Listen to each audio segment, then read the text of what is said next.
Good morning, students. Today I am here to speak about Digital India, and we are going to have a good discussion about the topic. See, Digital India, like earlier it was considered to be a great failure, but now it's a huge success. Even earlier it was given an opinion that okay, the 70% population living in rural society is a rural society where the people, the villagers who are not so literate and they do not know, most of the people who are living in rural areas, they don't know how to use mobile even actually. So my concern is that it was considered, but now it is it's considered as a huge success in India. So. And India has been transformed completely. So for that, to continue with this topic, I would like to call Bhanu. Bhanu, can I have you here, please?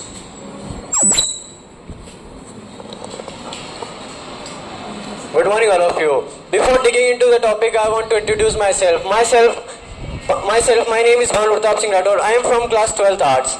Today I am here to represent a small speech on digitalization of India. A coin has two sides. That means positive as well as negative. Same here, the digitalization of India has two sides, positive and negative. First, what happened? We will see that online payment makes to the cashless transactions. Then what we will see in nowadays, that students take their classes online, and many schools shifted their offline education into online education, and they deliver the lecturers sometime in digitally, and they provide notes digitally also. But there is a negative impact also. What happened? The students don't know about the outdoor games. They always take their phones and play game in the phones. Due to this, there occur some problems. What happened? They reduce their eyesight and mental issues, etc. What happened? One day what happened? I went to home. At metro station I stand for some time. Then a beggar came to me and asked for bag. But at that time I don't have money in cash. So I refused to give him and said, sorry, I don't have money in cash. But he said, don't worry, I have QR code. You pay on my QR code. Then I feel that India became digitalized. Thank you and have a nice day. Even you might have seen the beggars also having, QR code. You can give them money through the Paytm mode. So this is where India is going. So to continue things, I would like to call Jaya here, please. Jaya, can I have you here, please?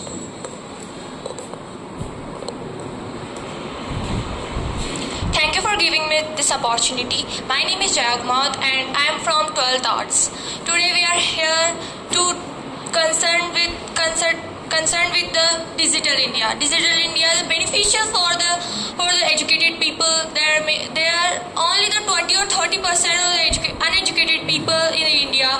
But still, I want to tell you that what I see, that a grandmother stand at place and she tell her grandson that you be try to more to your education. She encouraged that. She knows the importance of digitalization, that the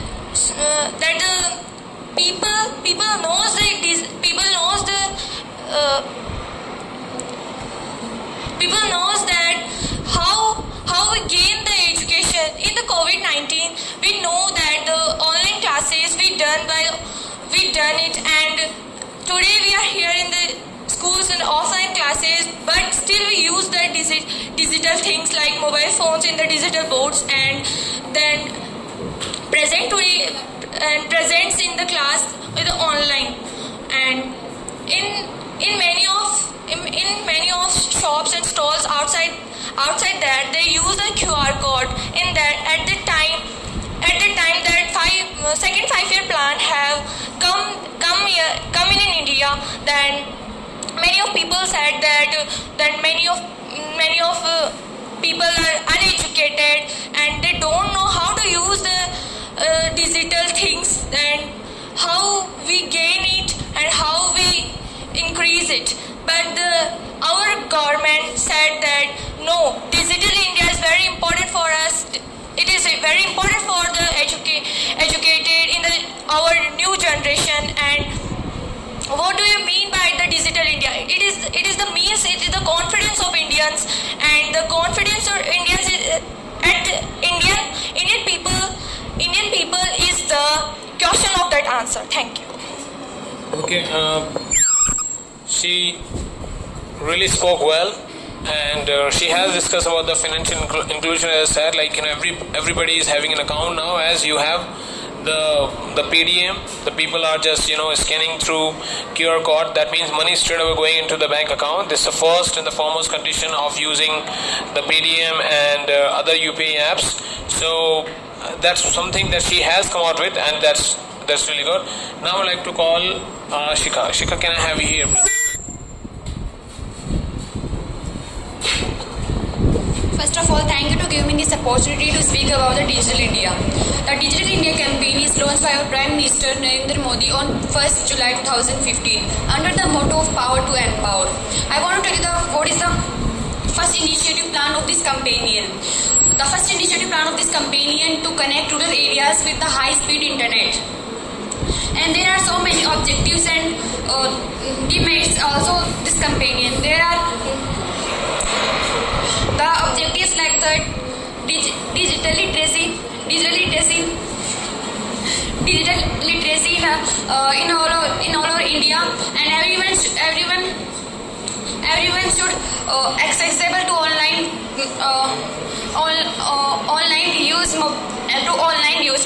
And there are digital infrastructure platform we use mobile phone, computers in our accounts, and money transfer and education learning centers. And there are also demerits like due to the improved lack of technology in a small scales like rickshaws and the auto drivers, they lose their employment due to the advanced technology services like Ola, Rapido, etc. And some of small scale business like grocery and etc. They also lose their business due to the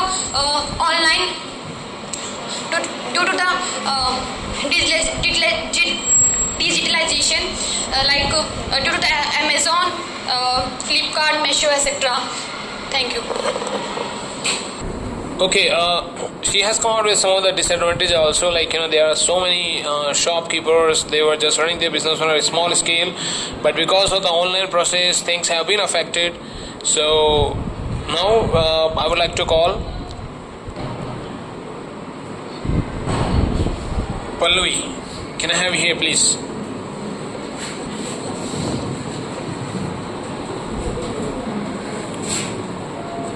So good morning everyone, I am Pallavi from 12th Art. So today I am here to tell you about the Digital India and review about the Digital India in my point of view. So you all know that in whole India, all the people are using QR code and digital payments, even the beggars. So let's talk about the useful and important facts about the Digital India in my point of view. First, Digital India is a government initiative to make India a digital empowered society. It connects rural areas with high-speed internet. It makes online services like healthcare, education and government services which are easily accessible. It promotes digital payments and cash transactions. Reduce cash transactions. It creates jobs and boosts the economy. Increase the transparency and accountability in government services. It expands banking to rural areas where there are no banking system. And the most important, it creates a unique digital identity for every citizen. So even the people who are using digital payments, they are really aware of such fraud people and can save themselves from any loss. Now more with the power of AI helps to easy to do work in every aspect, and in our all India, Digital India is a successful campaign. Thank you. Good morning all of you. My name is Raji Gotwal and I am from 12th Arts.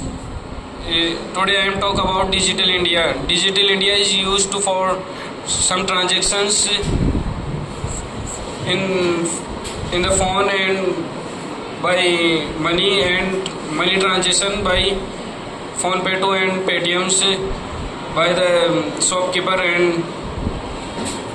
and workers, because the rural background people are used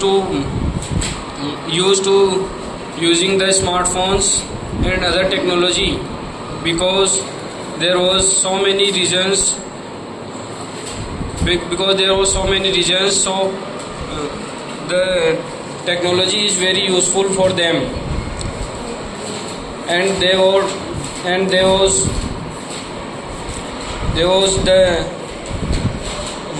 one man is going to purchase some item and they have no money, so he has to give the money by the smartphone by Paytm or other services, and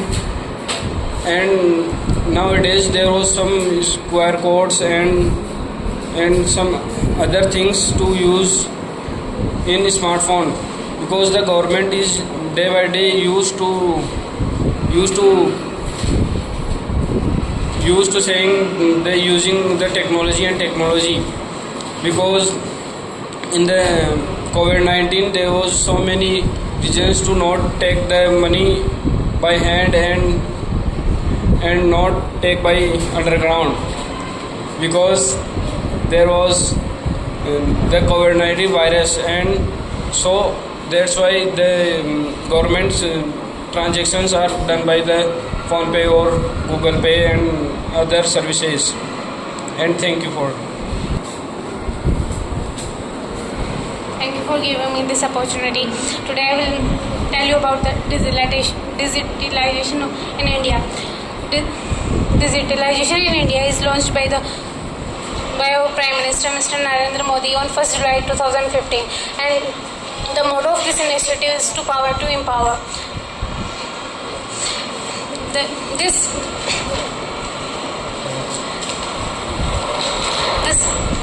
gives many opportunities to the rural areas by getting the internet connectivity and other things, and the students